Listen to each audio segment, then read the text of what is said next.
dispute is... Uh-oh. What do you think? What do you mean? What happened to the record? You say the record that I have is not a complete record? Yeah. Why? No, it's not.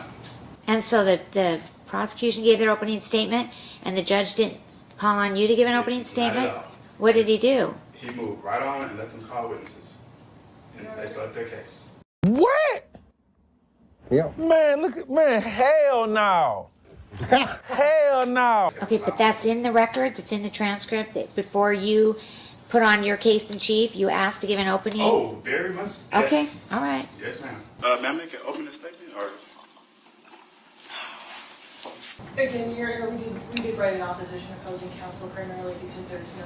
And you're right Deny. to interrupt, but all of this is laid out in Mr. Ott's brief tonight. Did I?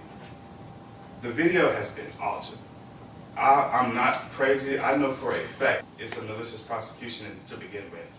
Trust me. And when all this stuff comes out on May 13th, they know what this is about. What's it about? It's about quote-unquote illegal recording. I tried Okay. to leave. They stopped me from leaving. And then they said I violated the AO. Mr. Ott, it looks like you submitted this on behalf of Las Vegas Corruption Line. So what is Las Vegas Corruption Line?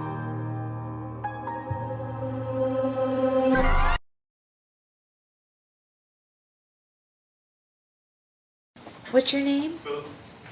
Okay. Oh, that's right. I'm sorry. You were like on the page. You were the first one. Philip Charles Ott versus the city, C395359. And Mr. Ott is present in the courtroom. I did have an opportunity to review your pleadings. Was there anything else you wanted to add? I prepared a brief statement if I may. Sure, go ahead.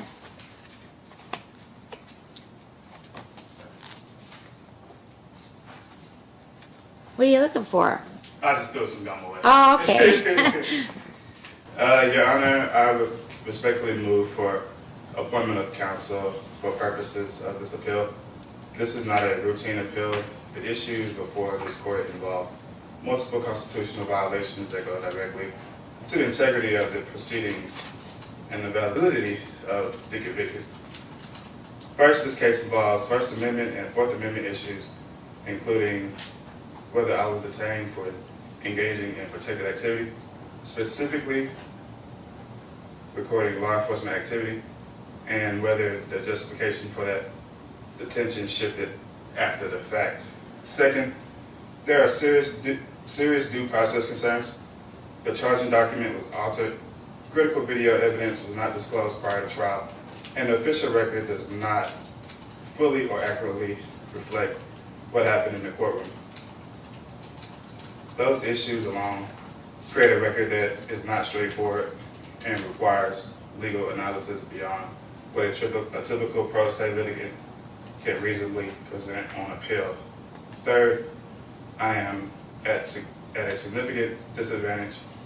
The city is represented by trained counsel, and the appellate process requires strict compliance with procedural and substantial rules. This includes briefing constitutional issues, preserving arguments, and addressing deficiencies in the record. Without counsel, I am materially prejudiced in my ability to properly present these issues, particularly where the appeal itself involves questions about the completeness and accuracy of the record. What do you think? What do you mean? What happened to the record? You say the record that I have is not a complete record? Yeah. Why? Explicitly, Julia Watson gave a very elaborate opening statement. I was denied that. You were what? I was denied the right to make an opening statement. I asked Matthew Walker, and they paused for a second, and Bobby angrily objected and said I had that opportunity at the beginning of the trial. I was never granted that opportunity to make an opening statement right after Julia finished hers. Then on top of that, You represented yourself, right? yeah, and the video. And so the prosecution gave their opening statement, and the judge didn't call on you to give an opening statement? Not at all. What did he do? He moved right on and let them call witnesses. And they slept their case. And then on top of that, I request every single video. But that's in the record then, right? No, it's not. Because it's chopped out of the record. And that's why What do you mean it's chopped out? it sounds crazy, but it's not in the video at all. And so I raised a real issue with it. What, does it have you given an opening statement? No, it doesn't have Julia giving her opening statement. And this is I know it sounds crazy, this is exactly what happened. And this is why I raised the issue with the court minutes. When I talked to the court admin, Pamela Jefferson from court admin at Municipal Court, on video, looked at my minutes and said, this is not an accurate record. She just looked at it and said that. And so when I went back to court after post-conviction on January 6th, I raised it again in front of Walker. He was there for the opening statement. He straight up told me, it's the city's position that they did not. Okay. And so, like I said, she made a very elaborate opening statement. Then she went to call the witnesses. When it was time for my case in chief, I asked the judge, hey, can I make an opening statement? And that's when they paused and kind of scratched their heads and said no. And now this opening statement is just in there. I wasn't recording the proceedings or anything like that. Okay, but that's in the record, that's in the transcript, that before you put on your case in chief, you asked to give an opening? Oh, very much. Yes. Okay, all right. Yes, ma'am. Okay, but you say the prosecution's opening is just not in the record. Correct. Malicious prosecution is what the fuck we will stand on until you stand down. All right, Mr. Rock. Yes, sir. Now's the time for you to present your case. Go ahead and call your first witness. May I make an opening statement or? May I make an opening statement or? Make an opening statement or? It was at this moment that he knew. He fucked up. Judge, I'm going to object to the opening statement. He had that opportunity at the beginning of trial. And it is atypical, Ms. Roth, to make an opening statement after the city's already presented their case in chief. So the time for that would have been at the beginning before introduction of evidence. Okay. I would like to call Mr. Deputy R. Taylor. George Bush doesn't care about black people. Please call. Fundamentally, this is about fairness, where conviction is being challenged on constitutional grounds and the record itself is in dispute, the interest of justice and the appointment of counsel. For those reasons, I respectfully request for the court to appoint counsel to ensure that these issues are properly presented and adjudicated. Okay, because you know there's no right to counsel on a misdemeanor appeal. I mean, because sometimes there's a right to counsel, and you come and ask, and the court's required to. I mean, but you understand, like, there's no right to counsel on an appeal from a misdemeanor. I didn't know that. So let's hear from the... Again, we did write an opposition opposing counsel primarily because there's no suspended jail sentence in this case. And so the argued statute does not apply. I don't know if you want me to get into the details of the missing record. Yeah, I will if you'd like me to. Is there stuff missing from the record? The dispute is, Uh-oh. the city's position is that they did not give an opening statement, and we stand by that position, which is why there is not a recording of the opening statement. Mr. Ott believes that there was. Did you prosecute the case? I did not. Okay. I reviewed the 2 days of trial. I confirmed with the deputies. It's generally not our practice to give opening statements before a bench trial. They said they did not give an opening statement, which is why one is not recorded.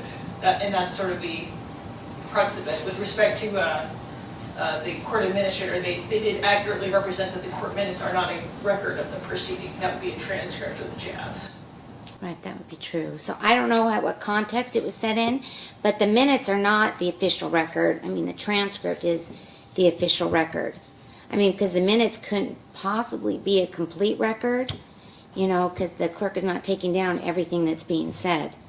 But the transcript is, but you're contending the transcript is not accurate? Here's the problem. Remember, I came back here and asked for the transcript fee to be waived. I can get the transcript because it's $1,400. Right. In that transcript. But didn't I order the... No. Well, you the ordered, video? Yeah, you ordered the video for me to do the video dialogue of what happened and my arguments and that. But the official, type transcript, I cannot get my hands on that.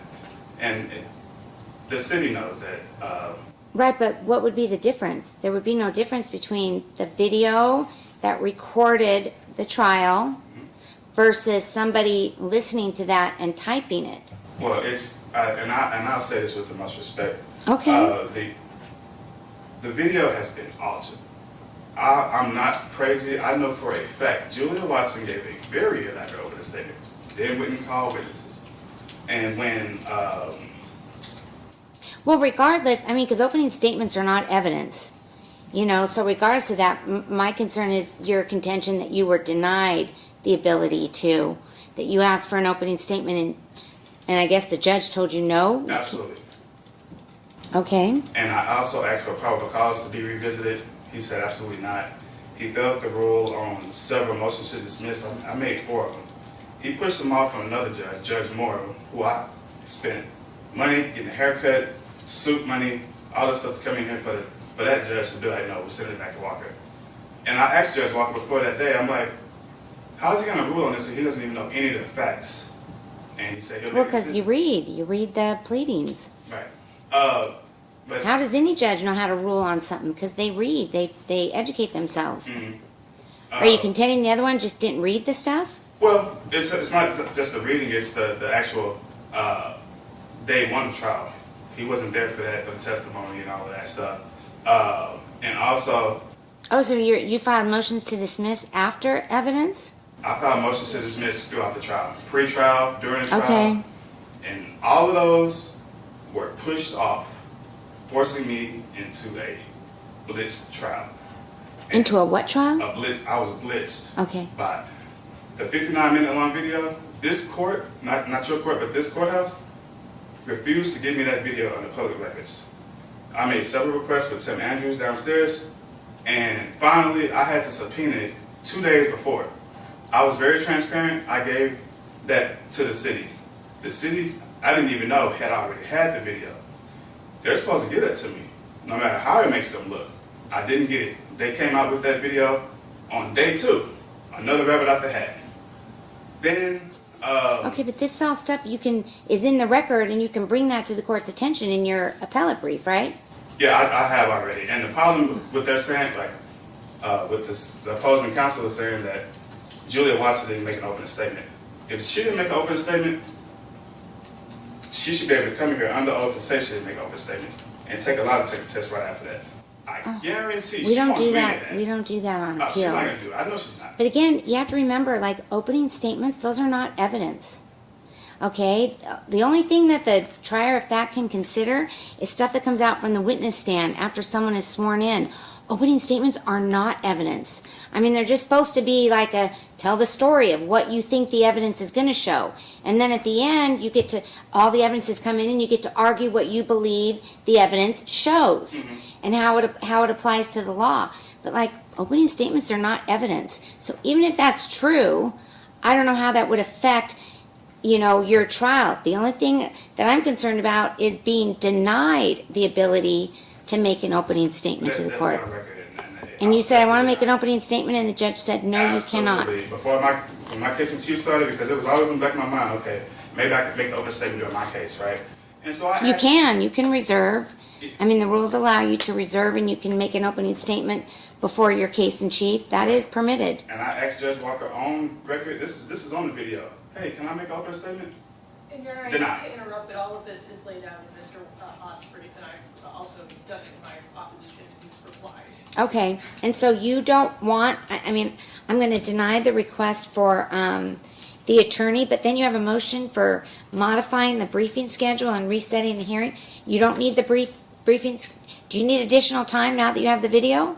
No, I just wanted to be, I thought that weeks ago, I didn't know that, I wasn't clear on the new briefing schedule that they had, but apparently they had already replied, and I've already replied to them, so I'm ready to go for May 13th. So you're good. I Yeah. mean, you don't need any additional time for briefing. You don't need me to modify the schedule. No, ma'am. And so May 13th, you'll be ready to go? Yes, ma'am. Can someone attach can I have the copy of the video? Yes, sure. That was going to be my question. How would you like the video produced? I have an unedited copy on CD, and then for reference purposes in my brief, refer to something like AAHT kind of thing, and that's on a thumb drive. Would you like both of those, or is there one over there? Like a thumb drive would be great. May I ask a question? Yeah. As far as, you brought up a great point earlier, you said that testimony under oath is something you can consider. Sergeant Timothy Spies lied several times during my trial when I was cross-examining him about what he said in the video regarding the illegal recording. He lied so many times that Julia Watson laughed audibly. That's on record, that's in the video. Okay, well, I mean, I'm assuming you put all this in your brief. Yes, ma'am. Okay, Yes, so that all can be part of your appellate brief, and we can, on May 13th, you can bring all of that to my attention, but I want to be able to watch the video so I can understand what's going on, because I won't have a transcript to read. Yes, ma'am. Is there any way I can get that transcript fee waiver approved? Like, because it was $1,400, you said to just bring the video instead. But I feel like that without having that transcript, I'm further handicapped without it. Why though? I mean, because you know what? When we have the hearing, if I feel like you've been hampered in any way in your appellate rights, then I will. Okay. Okay, but you're gonna have to show me how it's different between having the video or a written transcript. How that is impeding your ability to, appeal your case. Well, I feel like having the transcript, if I'm claiming that she made an opening statement, then the clerk who was typing it up should have the opening statement noted or in the transcript. Right, and you know what they would do? They would listen to the video. That's what they do. They listen to the video and they type it verbatim. So if you have the video, you have the video. Right? I don't know. It's just, maybe she didn't give an opening statement. I mean, have you considered that maybe she just didn't? She absolutely did. And I would put that on my life that she gave an opening statement. That's why they're running in circles trying to figure Okay, it but out. why would they deny that? That would be the dumbest thing in the world to deny. Because I'm pro se and they probably think I don't know, any But kind of- why? Because it's not evidence. It was entirely- How would that affect you? It's a malicious prosecution to begin with. Trust me. And when all this stuff comes out on May 13th, they know what this is about. And every sergeant and every marshal that was involved in this, including Chief Newsom, he knows what this is about and how this all came about. What's it about? It's about quote-unquote illegal recording. I tried to Okay. leave. They stopped me from leaving. And then they said I violated the AO. That's what started all of this. Oh, the administrative order? Correct. And I asked all of those cops who prosecuted me during my trial, who asked me to leave? They couldn't say who told me to leave. They couldn't say when told me to leave. They just know you was told to leave. I asked J.B. Honecker. I asked Spies. I asked Page. And so that's Angie all Shaw. going to be in it. That's all in the record. It's all in the video. Yes, ma'am. And so that's why I just want to be able to see it before you make your argument on Yes, May ma'am. 13th. Yes, ma'am. But if I think that you have been hindered in any way in your appeal because you don't have a written transcript, then we can discuss that as well. Yes, ma'am. And the person said 1,400?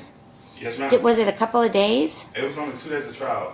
I would say only. Yeah, because that seems like a lot. It went for hours, all day long, and because I want to cross all my T's and dot my I's, and yeah, it went for a very long time. All right. So we'll see you on the 13th. Yes, ma'am. Okay. Have a good one. Thanks for appearing today. Yes, ma'am. I will have somebody drop off the USB. Thank you. Thank you.